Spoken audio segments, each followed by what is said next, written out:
Hi ಎಲ್ಲರಿಗೂ ನಮಸ್ಕಾರ. ಇವತ್ತು ನಾನು ಹಾಗಲಕಾಯಿ ಬೆಳೆಸಿ ಸಾಂಬಾರು ಮಾಡ್ತಿದ್ದೀನಿ. ಹೇಗೆ ಮಾಡೋದು ಅಂತ ಬನ್ನಿ ತೋರಿಸ್ಕೊಡ್ತೀನಿ. ಮೊದಲಿಗೆ 2 ಹಾಗಲಕಾಯಿ ಕಟ್ ಮಾಡಿಟ್ಕೊಂಡಿನಿ ರೌಂಡ್ಗೆ. ಒಂದು ಬೌಲ್ ಕಾಯಿ ತುರಿದಿಟ್ಕೊಂಡಿನಿ, 1 ಟೊಮೊಟೊ, 1 ಈರುಳ್ಳಿ, ನೆನೆಸಿಕ್ಕಿರೋ ಕಡಲೆಕಾಳು ತೊಗೊಂಡಿದ್ದೀನಿ. ಆಮೇಲೆ 1 ಸ್ಪೂನು ಧನಿಯಾ ಪೌಡ್ರು, 1 ಸ್ಪೂನ್ ಖಾರ ಪುಡಿ, ಕೊತ್ತಂಬರಿ ತೊಗೊಂಡಿದ್ದೀನಿ. ಈಗ ಮಿಕ್ಸಿ ಜಾರಿಗೆ 1 ಬೌಲಷ್ಟು ಒಂದು ಟೊಮೊಟೊ ಹಾಕ್ಕೊತಿದ್ದೀನಿ.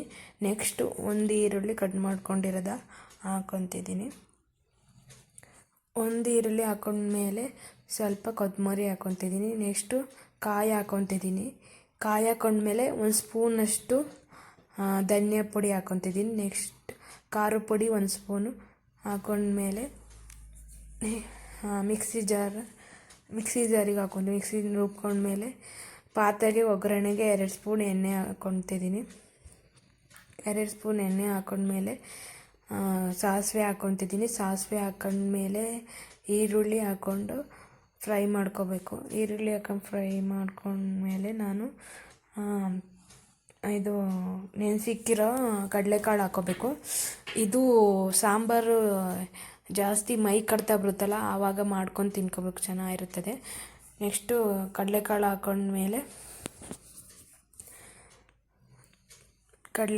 ಹಾಕ್ಕೊಂಡ್ಮೇಲೆ ನೀಟಾಗಿ ಫ್ರೈ ಮಾಡ್ಕೊತಿದ್ದೀನಿ. ಫ್ರೈ ಮಾಡ್ಕೊಂಡ್ಮೇಲೆ ನೀಟಾಗಿ ಫ್ರೈ ಮಾಡ್ಕೋಬೇಕು. ಆಮೇಲೆ ಬಾಣಂತಿಯರಿಗೂ ಕೊಡ್ತಾರೆ. ಈಗ ಮೈ ಕಡ್ತಾಗಿರ್ತಾ ಬಂದರೆ ಬಾಣಂತಿಲಿ, ಈಗ ಬೇಸಿಗೆಲಿ, ಈಗ ಡೆಲಿವರಿ ಆಗಿದ್ದ ಟೈಮಲ್ಲಿ ಸೆಕೆಗೆ ಮೈ ಕಡ್ತ ಎಲ್ಲ ಬರುತ್ತೆ. ಆಗ ಹಾಗಲಕಾಯಿ ಸಾರು ಉಣಿದ್ರೆ ಒಳ್ಳೆಯದು. ನಾನು ಬಾಣಂತಿಲಿದ್ದಾಗ ನಮ್ಮಲ್ಲಿ ನಮ್ಮಮ್ಮ ಹಾಗಲಕಾಯಿ ಸಾಂಬಾರು ಮಾಡಿಕೊಡೋರು, ಚೆನ್ನಾಗಿತ್ತು. ಅಂದರೆ ಕೈ ಇರುತ್ತೆ, ಅಷ್ಟೊಂದು ಇರಲ್ಲ ಈ ಸಾಂಬಾರಲ್ಲಿ. ನೆಕ್ಸ್ಟು ಕುಯ್ದಿಟ್ಕೊಂಡಿರೋ ಹಾಗಲಕಾಯಿ ಹಾಕ್ಕೊತಿದ್ದೀನಿ. ಹಾಗಲಕಾಯಿ ಹಾಕ್ಕೊಂಡ್ಮೇಲೆ ಫ್ರೈ ಮಾಡ್ಕೋಬೇಕು. ಅದು ಕಡಲೆಕಾಳು ಹಾಗಲಕಾಯಿ ಒಂದು ಸ್ವಲ್ಪ ಸುಡಿಬೇಕು. ಸುಳಿದ್ಮೇಲೆ ನಾವು ಮಿಕ್ಸಿಲಿ ರುಬ್ಕೊಂಡಿರ್ತೀವಲ್ಲ, ಅದು ಖಾರ ಹಾಕ್ಕೋಬೇಕು. ಈಗ ಅದು ಫ್ರೈ ಆಗಿದೆ. ನಾನು ನೆಕ್ಸ್ಟು ಮಿಕ್ಸಿಲಿ ರುಬ್ಕೊಂಡು ಇಟ್ಕೊಂಡಿದ್ದೆಲ್ಲ ಖಾರನ ಹಾಕ್ತಿದ್ದೀನಿ.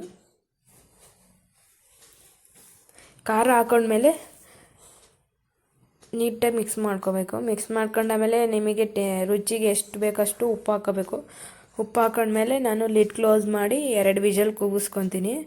3 ವಿಷಲ್ ಕೂಗಿಸ್ಕೊಳಿದ್ರೆ ಕಲ್ಸ್ಕೊಂಡು ಹೋಯ್ತದೆ ಎಲ್ಲ, ಅದಕ್ಕೆ 2 ವಿಷಲ್ ಕೂಗಿಸ್ಕೊಂಡ್ಮೇಲೆ ನೋಡಿ, ಕಡಲೆಕಾಳು ಜೊತೆ ಹಾಗಲಕಾಯಿ ಸಾಂಬಾರು ರೆಡಿ ಆಯಿತು. ಈ ವಿಡಿಯೋ ನಿಮಗೆ ಇಷ್ಟವಾದರೆ ನಮ್ಮ ಯೂಟ್ಯೂಬ್ ಚಾನಲ್ನ ಸಬ್ಸ್ಕ್ರೈಬ್ ಮಾಡಿ, ಕಮೆಂಟ್ ಬಾಕ್ಸಲ್ಲಿ ಕಮೆಂಟ್ ಮಾಡಿ, ಹಂಗೆ ಲೈಕ್ ಮಾಡಿ. ಏನಾರ ಮಿಸ್ಟೇಕ್ ಇದ್ದರೆ ಕಮೆಂಟ್ ಬಾಕ್ಸಲ್ಲಿ ಕಮೆಂಟ್ ಮಾಡಿ. ಥ್ಯಾಂಕ್ ಯು, ಧನ್ಯವಾದಗಳು ನಮ್ಮ ವಿಡಿಯೋ ನೋಡಿದ್ದಕ್ಕೆ.